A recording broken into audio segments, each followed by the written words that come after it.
자, 일반전표 입력입니다. 전산세무 2급 일반전표 입력 3월 1일에 여기에 우리 테크노의 상품을 주문하고 계약금을 현금으로 지급하고 나머지는 나중에 지급하기로 했으니까 요거는 선급금 입력할 때 차변에 선급금, 대변에 현금 이렇게 했죠. 선급금, 현금 이런 식으로 했고요.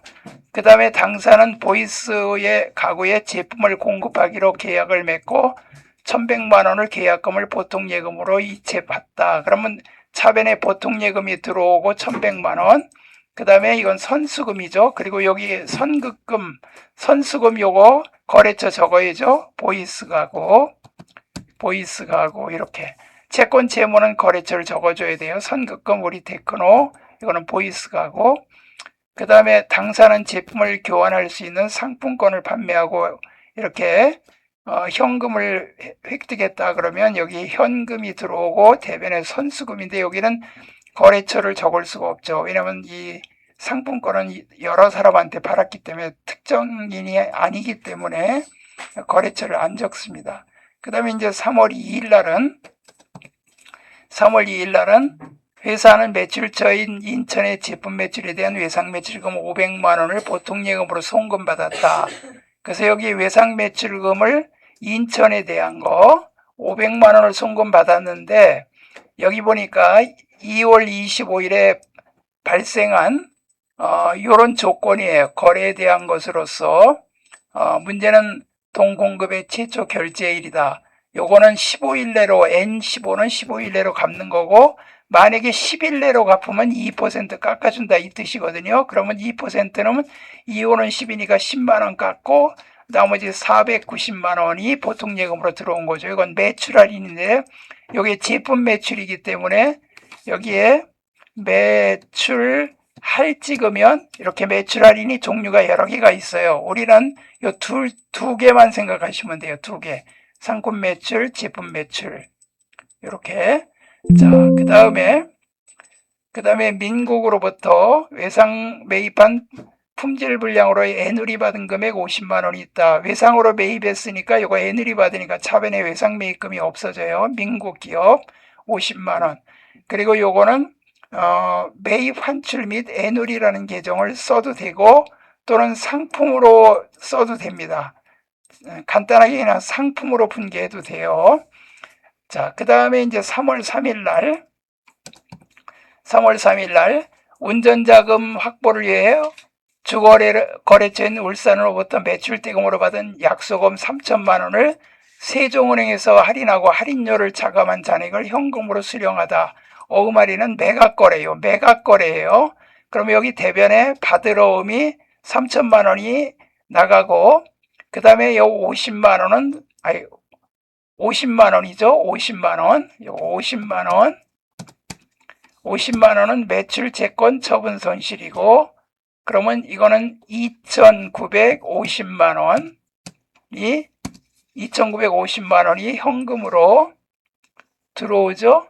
현금으로 수령했으니까 보통예금으로 들어오면 보통예금이 들어오고 여기 받으러움 울산 받으러움이 나간 거예요. 3천만 원. 그 매출채권 처분 손실. 그 다음에 이 3월 3일 거래는 요거는 이제 매각 거래예요. 매출채권 처분 손실. 근데 요거는 7월 3일은 받으러움이 1,200만 원을 28만 8천 원 할인한 금액을 보통예금으로 입금했다. 그러면 요거는 받으러움을 할인했는데 요 끝을 읽어봐야 돼요. 국민은행에서 할인했으며 할인액은 이자 비용으로 회계 처리하기로 했다. 그러니까 매출채권 처분 손실로 하지 말고 이자 비용으로 하고 차익거래. 요 차익거래일 때는 어음은 그냥 어음을 팔아버린 게 아니고 그냥 어음은 담보로 맡긴 거예요. 그래서 이건 단기차익금이라고 하고 국민은행 1,200만 원이 됩니다. 그리고 여기 이자 비용 28만 8천 원. 요거는 매출채권 처분 손실이 아니고 이자 비용으로 하고 나머지는 보통예금으로 여기 받았다고 입금했다 그랬으니까 보통예금이 들어오는 거죠. 요 두 가지 구분하세요. 시험에 요 매각거래 위에 게 많이 나오는데 요 차익거래로 하는 거 시험에 한번 나온 적이 있었어요. 자주 나오진 않지만 보통 매각거래로 많이 시험 문제 냅니다. 매각거래로. 자, 여기까지가 이제 여기 3월 3일 거래라고 이제 3월 4일 거래를 입력하겠습니다. 041. 자, 여러분 컴퓨터에 지난 시간에 입력한 게 그대로 남아 있을 겁니다. 계속 남아 있을 거니까 그대로 이어서 하면 됩니다. 3월 4일 공공상사에 대한 외상매입금과 울산에 대한 받으러움이 각각 100만 원이 있는데 공공상사의 외상매입금을 울산의 받으러움으로 배서양도했다. 그러니까 요거는 차변에 여기에 외상매입금을 갚은 거예요. 251번 외상매입금. 그냥 누구의 외상매입금이냐면 공공상사에 대한 외상매입금이에요. 그러면 공공상사에 대한 외상매입금 얼마냐면 100만 원이죠. 100만 원인데 이 외상값을 가지고 있던 어음을 갖다가 이거 네가 가져. 그러고 네가 이 어음 대금 네가 받아가져. 이렇게 하고 넘긴 거예요. 그래서 받으러움에 여기에 지금 거래처가 울산의 받으러움이죠. 이 배서양도 할 때는 거래처 조심해야 됩니다. 이렇게 분개를 했어요. 3월 4일 날 됐고, 그 다음에 이제 3월 5일 날 날짜는 정확히 입력해야 됩니다. 3월 5일 날 민국 기업에 대한 외상매입금 1,000만 원 중 500원 보통예금에서 이체하였고 나머지 금액은 다음과 같은 금전 대차 거래로 전환하기로 했다. 자, 이건 일단은 외상매입금을 이체했다. 이거 갚았다는 뜻입니다. 그럼 차변에 251번 외상매입금 코드는 몇 가지는 외워야 됩니다. 101번 현금, 102번 당좌예금, 103번 보통예금, 108번 외상매출금, 110번 받으러 251번 외상매입금, 252번 지급보험, 253번 미지급금, 120번은 미수금이죠. 몇 가지 정도는 외우는 게 좋아요. 상품은 146번이고. 자, 외상매입금 누구의 외상매입금이냐면 민국의 외상매입금이고 여기 금액이 1,000만 원이죠. 1,000만 원인데 대변에 보통 500원 보통예금에 지급했으니까 103번 보통예금에서 500이 나가요. 실무에서는 예금도 은행 적어야 됩니다. 500만 원. 그리고 나머지 대변에는 금전대차로 전환하기로 하다. 그러니까 돈 빌린 거로. 여기는 볼 거 없어요. 여기는. 이거는 내가 빌리는 조건이에요. 이자율은 연 12%. 이런 조건이다. 이런 조건이다. 그러면 그냥 여기 10개월이니까 요것만 보면 돼요. 단기 차입금, 장기 차입금이 아니고 단기 차입금. 이 거래처가 민국 기업한테 갚을 거죠. 자, 이런 식으로 하고 3월 6일 날 자, 그 다음에 3월 6일 날 상권 매입자인 경일상에 대한 외상매입금 1,600에 대한 상환을 요구하면서 이 중 50%를 면제하여 주다. 외상매입금을 보통예금으로 지급하다. 상권 매입처인 외상매입금에 대하여 상환을 요구하면서 이 중에 50%를 면제해주다. 상대방이 우리한테 돈 갚아라 이 소리예요. 그러니까 우리는 외상매입금을 지금 차변에 251번 외상매입금을 갚았어요. 경일에 갚았는데 이게 금액이 1,600인데 근데 대변에 그 중에 50%를 면제해 줬으니까 요거는 채무 면제이익입니다. 채무 면제이익. 자산을 증여받으면 자산 수증이익이고 요건 800이고 당사는 외상매입금을 보통예금으로 지급했다. 나머지 대변은 103번 보통예금으로 갚았다 이 소리입니다. 됐죠? 요렇게 분개가 된 겁니다. 그 다음에 이제 3월 7일 같이 하는 겁니다. 같이 입력을 하세요. 부도가 발생한 서울에 대한 외상매출금을 대손 처리하시오. 대손 처리 시점에 대손 충당금의 내역은 입력된 자료를 조회하여 사용하며 대손세액 공제는 고려하지 않는다. 자, 이건 띠낀 거예요. 부도가 발생한 외상매출금을 대손 처리하라. 대변에 108번 외상 매출금인데 서울이에요. 자, 금액이 100만 원입니다. 자, 요거 잘 보세요. 세무이급에서는 자, 요렇게 하고 세무이급에서는요. 어떻게 해야 되냐면 여기 조회하라 그랬죠. 요런 문제가 잘 나옵니다. 세무이급에서는 조회하는데 현 시점에 대손 충당금이 있으면 충당금으로 메꿔야 됩니다. 자, 대손 충당금 우리 배웠죠? 계정별 원장을 들어가야 됩니다. 계정별 원장. 자, 3월 7일 현재 03월 071 03월 071. 자, 외상 매출금이 108번이거든요. 대손 충당금은 그 다음 코드예요. 대손 충당금이나 감가상각 두 개는 무조건 그 다음 코드입니다. 그러니까 여기 108번이니까 요거는 109번을 들어가야 돼요. 109번.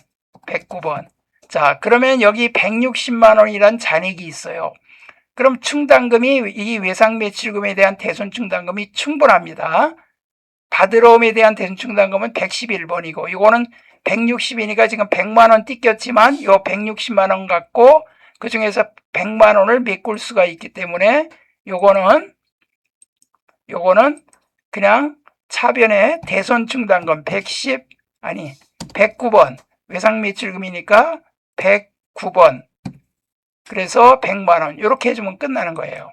그러니까 조회하는 거 요 문제 요거 조심하세요.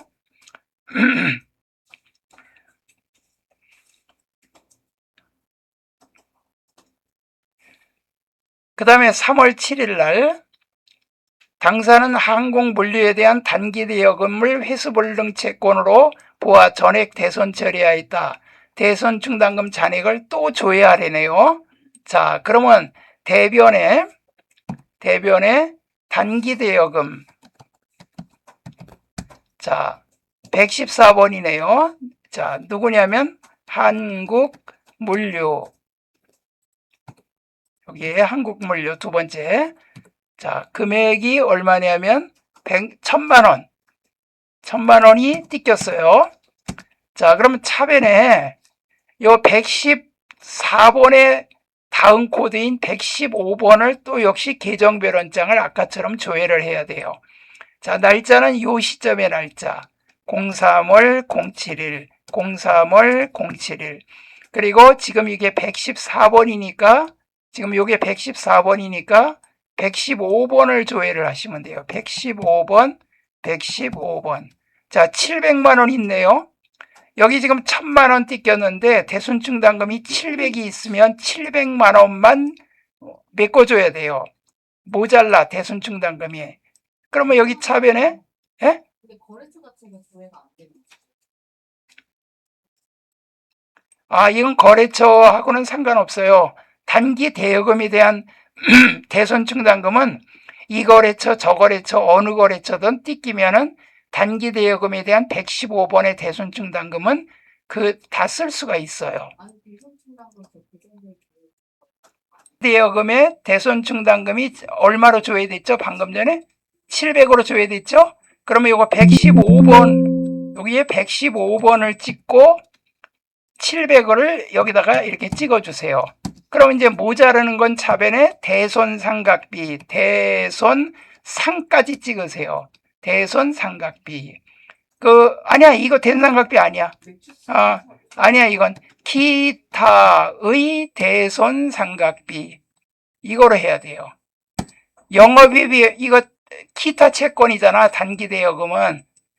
외상매출금이나 받으러 매출 채권에 대한 그 대손일 때는 그냥 대손상각비 판관비가 맞는데 이건 기타 채권에 대한 대손은 기타의 대손상각비라고 해줘야 돼요. 이건 영업이 비용입니다. 자, 여기까지 됐죠? 자, 그 다음에 3월 8일 날 매출처인 흥국제조의 부도 전기 1월 30일에 대손 처리했던 외상매출금 2억 원 중 7,700만 원이 회수되었다. 이게 지금 뭔 소리예요? 띠꼈다가 받았다는 얘기죠? 띠꼈다가 받았어요. 이럴 때는 무조건 대손 충당금으로 대변에 분기하면 돼요. 원위치 시키면 돼요. 회수는 전액 자기압수표로 되었으며 자기압수표는 현금이에요. 외상매출금의 대손 처리가 이루어진 기간은 부가세 신고서 대손세 공제를 받지 않았다. 이거는요, 대손세 공제는 여기 지금 일반 전표에서는 신경 쓸 필요 없어요. 메인 매출 전표에서는 뭐 할 수도 있고, 또 공제를 받았다면 이거를 또 처리를 해줘야 돼요. 그렇지만은 시험 문제 일반 전표는 그거와 관계없이 이렇게 문제를 냅니다. 그러면 차변에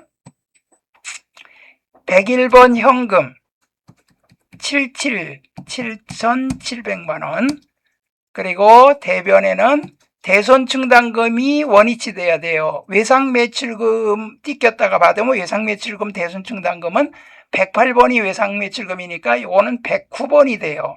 109번. 이렇게 해주면 됩니다. 자, 3월 8일까지 이렇게 했고요. 자, 3월 8일 하나 더 있네요. 전기의 팽성의 외상매출금 440만원 회수불능으로 대손 처리하였으나 당일에 전액 현금으로 회수되었다. 전기에 띠꼈던, 단기에 띠꼈던, 하여튼 뭐 상관없어요. 다 언제 띠꼈던 다 상관없어요.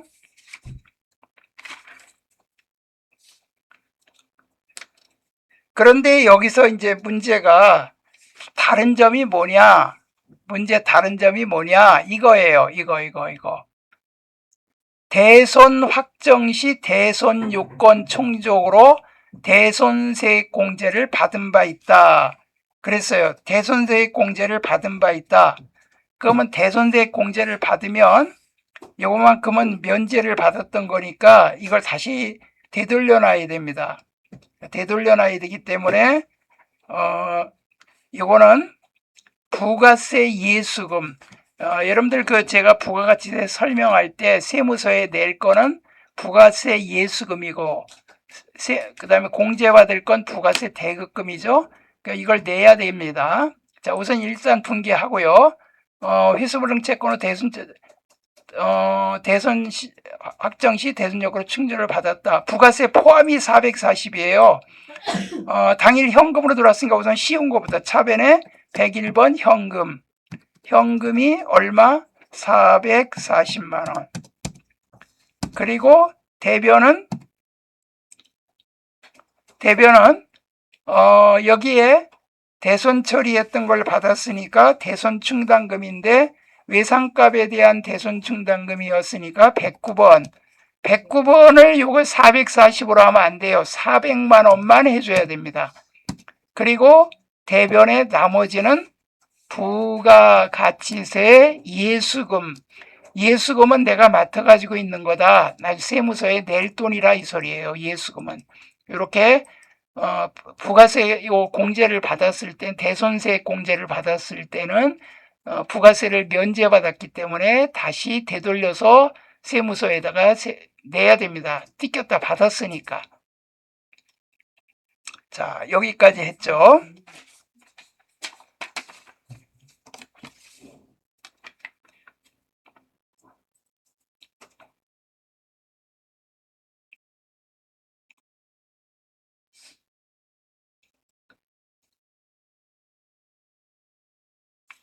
자, 그 다음에 이제 3월 9일입니다.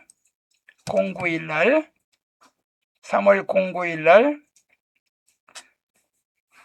자, 당사는 단기매매증권으로 분류되는 청윤 주식 5,000주를 일주당 만원. 그러면 요거 곱하면 5천만 원이거든요. 매입 수수료는 매입가액의 1%. 5천만 원이 1%면 50만 원이에요. 그럼 차변에 단기매매증권 그리고 얼마냐면 5천만 원. 그 다음에 요거 차변에 수수료 비용, 단기매매증권만 취득할 때 수수료 들어가면 수수료 비용인데 이거 잘 보세요. 화면 좀 보세요. 요 984.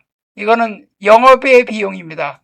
우리가 영업상의 뭐 송금 수수료나 뭐 여러 가지 수수료, 서비스 수수료 같은 거는 요 831이거든요. 판관비. 근데 이거는 단기매매증권은 오직 984 코드입니다. 요게 50만 원. 그리고 대변은 모두 현금으로 줬다. 이렇게 돼 있죠. 3월 9일 됐고요. 단기매매증권 수수료 비용 현금 됐죠? 그 다음에 단기매매 차익으로 구입했던 상장법인 LG상사 주식 300주 장부가액 300만 원을 주당 9,000원에 처분하고 수수료를 차감한 잔액은 이건 수수료 이거는 그냥 빼버리고 아예 분개 안 합니다. 취득할 때만 분개하고 그러니까 300주 장부가액 300을 9,000원에 그러면 요거 300주 곱하기 9,000원 하니까 39, 27, 200만 원, 270만 원에 팔았네요. 지금 이런 수수료 비용이 984가 안 나오고 여기 수수료 비용이 984가 없어요. 아예. 좀 봐주세요. 이렇게 여기서 이렇게 수수랑 설정 비용가 있어요. 수수하고 수수료 비용 이렇게 984. 안 되고 사용자 설정 비용가 있어요. 그러면 이제 여기 됐고 이제 3월 12일이죠. 12일 날 여기 우선 대변에 단기매매증권이 얼마가 사라지냐 하면 여기 300주 장부가액이 300만 원이에요. 그러면 일단 장부가액은 내가 그 원가란 얘기야. 내가 사왔던 원가. 근데 이제 사왔던 원가가 이제 결산 때 평가하고 그러면 이제 장부가액이 변하죠. 장부상이 있는 300만 원짜리라 이 소리예요. 그런데 지금 이거를 9,000원에 처분하니까 270만 원이에요. 270만 원인데 여기 수수료 또 8만 원을 뺐어. 그러면 270에서 8만 원 빼면 얼마예요? 262만 원이죠? 이것만 차변에 보통예금 262만 원. 아유, 여기다 찍으면 안 되지. 보통예금 여기에 262만 원. 그리고 이 수수료 비용은 안 씁니다. 처분할 때는. 어차피 팔고 끝났는데 뭐하러 수수료 비용 써요. 취득할 때는 수수료 비용 써서 그건 들어간 그거를 표시하지만 이거는 뭐 이제 끝난 거잖아. 팔아버렸으니까. 그러면 요거만큼은 손해봤죠? 차변에 단기매매증권 처분손실. 자, 이렇게 분개합니다. 요게요. 국제회계 기준 상장기업 증권거래에서 주식을 거래하는 상장기업에서는 단기매매증권이라는 말을 안 쓰고 단기손익 공정가치 측정 금융자산 이렇게 나와요. 제가 프린트에 그거 다 드렸어요. 두 번째 프린트 재무회계 3월 12일 또 밑에 단기 보유 목적으로 12월 5일에 구입한 시장성이 있다. 그러면 단기매매증권이에요. 단기매매 차익 목적도 단기매매증권. 1,000주를 1,500만 원에 처분하였다. 처분대금은 거래 수수료를 차감한 보통예금 입금되었으며 증권거래에서 45,000원은 현금으로 납부했다. 그러면 일단 받은 돈은 3월 12일 받은 돈은 얼마를 받았냐면 1,500을 받았는데 수수료 10,000원을 뗐대요. 10,000원을 뗐대. 그럼 10,000원 빼면 얼마예요? 1,400 보통예금 1,499만 원. 그리고 수수료는 분개 안 합니다. 그리고 대변에 단기매매증권이 얼마냐면 그 박스 안에 있어요. 단기매매증권 박스 안에 취득 2,000주 주당 18,000원 취득 부대비용. 부대비용은 신경 쓰실 거 없습니다. 이건 옛날에 그 사왔을 때 비용이니까 이건 신경 쓸 거 없고, 그런데 이게 문제가 뭐냐면 이렇게 사와서 요걸 곱하지 말고 이걸 곱해야 돼. 이거 16,000원. 왜냐하면 이거 사왔는데 24년도에 결산 때 평가를 해서 장부가액을 요게 18,000원짜리 16,000원짜리 줄여놨어요. 그럼 2,000주 곱하기 16,000원 요걸 요렇게 곱하세요. 그러면 얼마가 나옵니까? 2일은 2, 6, 12.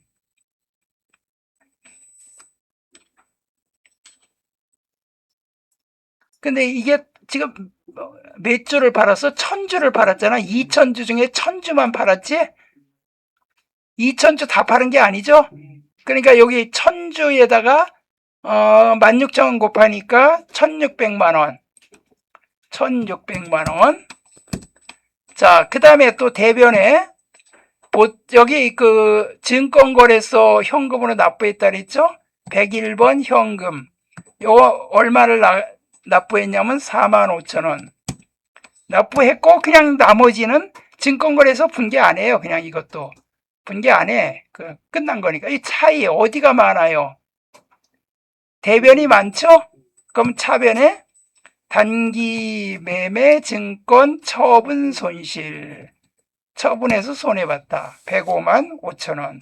그럼 끝이에요. 자, 이렇게 분개하는 겁니다. 그러니까 이 수수료도 분개 안 하고 그냥 받은 돈 빼버리고 증권거래세도 분개 안 하고 돈 나간 것만 하고 처분 손실.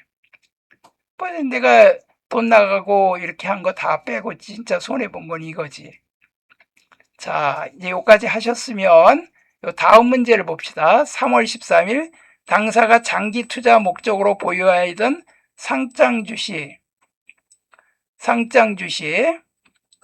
투자회사에 대한 지분율이 1% 미만을 다음과 같은 조건으로 처분하고 처분대금 보통예금으로 입금하였다. 전년도의 상장 주식에 대한 기말평가는 기업의 기준에 따라 적당히 평가했다. 여기 보세요. 장기 투자 목적이에요.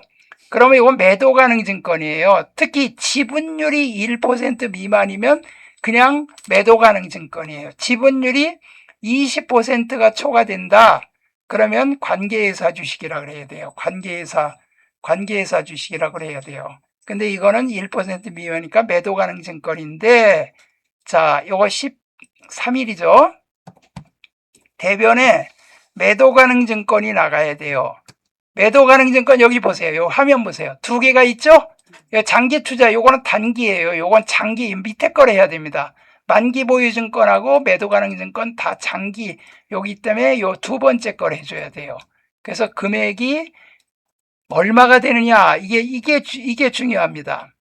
자, 지금 여기 취득은 700에 했는데 결산 때 500으로 줄여놨어요. 그럼 우리는 이게 500짜리가 나가는 거예요. 500짜리가 줄여놓은 금액이 나가야 돼요. 500짜리가 나가고 그 다음에 돈을 얼마를 받았냐면 600을 받았어요. 600을. 여기 보통예금 계좌로 입금했다. 차변 103번 보통예금으로 600을 받았어요. 그럼 100만 원이 다 이득이냐? 아니에요. 이거 비싸게 팔았다고 이득이 아닙니다. 여기 보시면 작년 말에 매도 가능 증권 평가 손실이 200이 있었어요. 매도 가능 증권 평가 손실, 이거는 장기 투자 목적이기 때문에 이게 넘어옵니다. 매도 가능 증권 평가 손실은 기타 포괄손익 두 개라 자본 항목에 미실현손익으로 자본 항목에 속하는 거기 때문에 차기 이월됐다고 넘어왔어요. 이게 그럼 매도 가능 증권 평가 손실이 차변에 있던 거니까 이게 대변에 가서 없어져야 돼요. 그래서 매도 가능 증권 평가 손실이 작년에 결산 때 200이 있었던 거를 없애줘야 돼요. 그러면 요게 지금 대변이 700이고 차변이 600이니까 대변이 많으니까 차변에 이제 요 차이가 매도 가능 증권 처분 손실이에요. 처분 손실.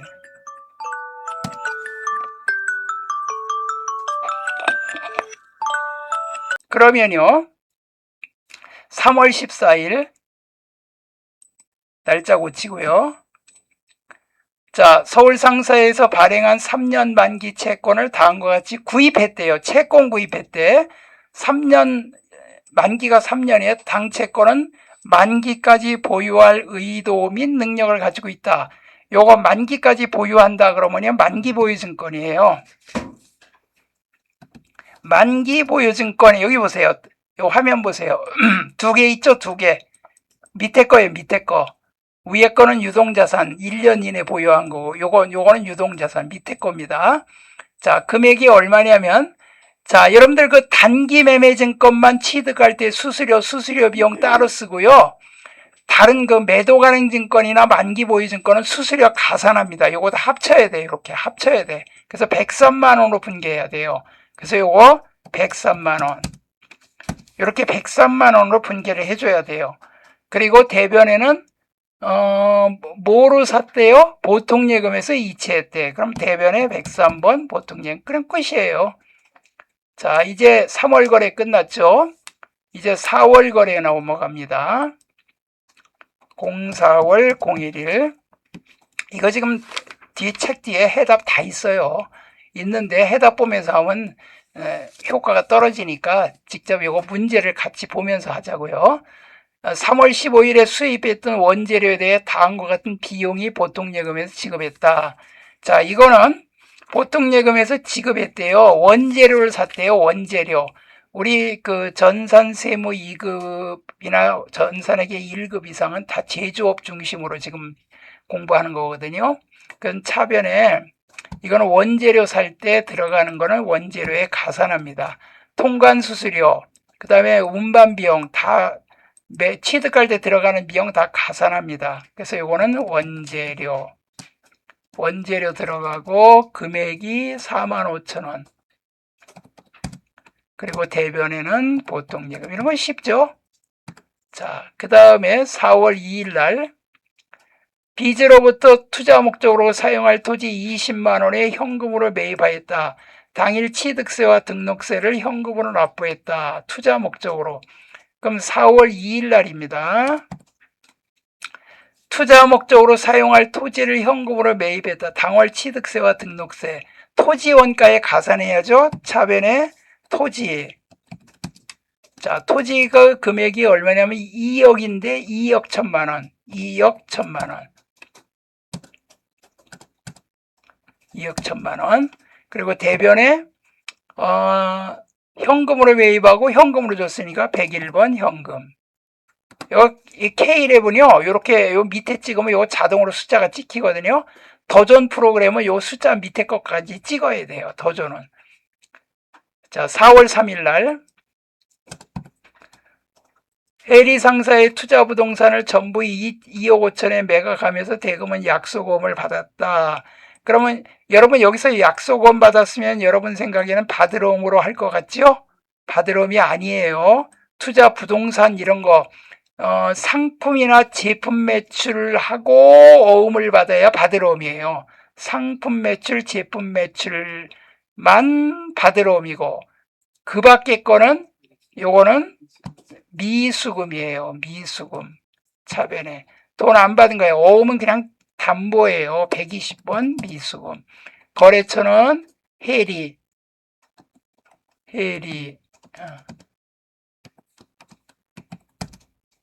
상사. 이 거래처 빼먹으면 틀립니다. 아니야, 미수금 2억이지. 그리고 대변은 투자 부동산. 그리고 차변에는 뭐라고 써야 될까요? 투자자산 처분. 요게 지금 19만 원. 1억 9천이니까. 그러면 차변에가 아니고 대변에 투자자산 처분 이익. 투자자산 처분 이익. 세 글자 찍으면 더 간단하게 나오죠. 야, 2억 5천인가? 2억 5천이라구나. 2억 5천. 그러면 요거는 6천만 원이죠. 자, 2억 5천 6천만 원. 자, 그 다음에 4월 4일 날 제조 설비를 취득하는 조건은 상환 의무가 없는 정보보조금을 보통예금으로 수령하였다. 명칭이 동일한 계정 과목이 여러 개 있는 경우 문제 제시한 내용에 알맞는 계정을 선택하시오 그랬어요. 자, 이거는 정보보조금을 받은 거예요. 이건 보통예금으로 받았어요. 4월 4일 날 여기 그 보통예금으로 수령했다. 차변에 103번 보통예금. 보통예금으로 아니 가만 있어봐. 보통예금부터 하고요. 보통예금으로 수령하였다. 그럼 보통예금 3천만 원. 그리고 대변에는 정부보조금이 있어요. 근데 이 정부보조금이 두 개가 있죠? 두 개.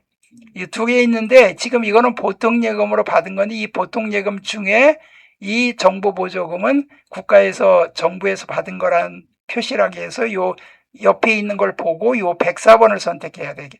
나중에 기계를 취득할 때 이 정부보조금을 사용하면 요 밑에 걸 선택해야 돼요. 정부보조금이 그땐 대변에 가서 없어지죠. 그럼 대변에 정부보조금. 자, 이거는 상한 의무가 없으니까 이렇게 해줘야 돼요. 상한 의무가 있으면 단기 차입금 또는 장기 차입금, 보통 장기 차입금이죠. 정부에서 보조해주면 나중에 갚아야 될 거는. 됐죠? 그 다음에 4월 5일 날은 좀 쉬었다 합시다.